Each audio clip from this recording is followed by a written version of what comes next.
In ancient times, different cultures have myths about earthquake. In India, people believed that 8 mighty elephants held up the land. When one of them got angry, it lowered and shook its head. This caused earthquake. In Japan, people thought that a giant catfish lived in mud beneath the earth. A god called Kashima, who protected people from earthquakes. He could restrain the catfish by keeping a mighty magical rock over it. Then the earth was still. However, there would be earthquakes once Kashima relaxed the rock. In fact, an earthquake is caused by a sudden slip on a fault. The tectonic plates are always slowly moving, but they get stuck at their edge due to friction.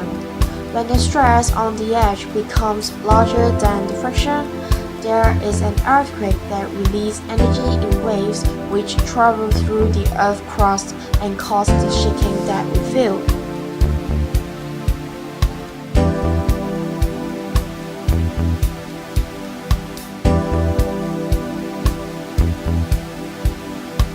Earthquake originated within the Earth at a point called focus, which is also known as a hypocenter.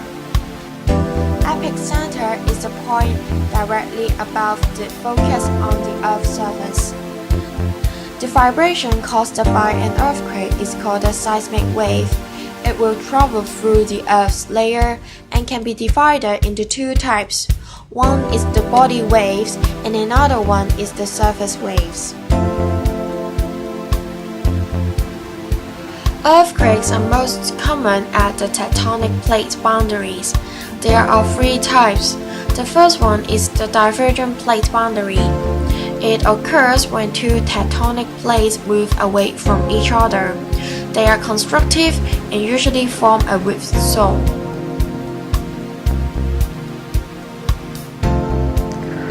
The second one is the transform plate boundary. The 2 plates are sliding past each other in an opposite direction without spreading apart or going over or under each other. It is conservative, which the crust is not created or destroyed. The third one is the convergent plate boundary. Large earthquakes are associated with this type of boundary. It occurs when one plate is going over another plate.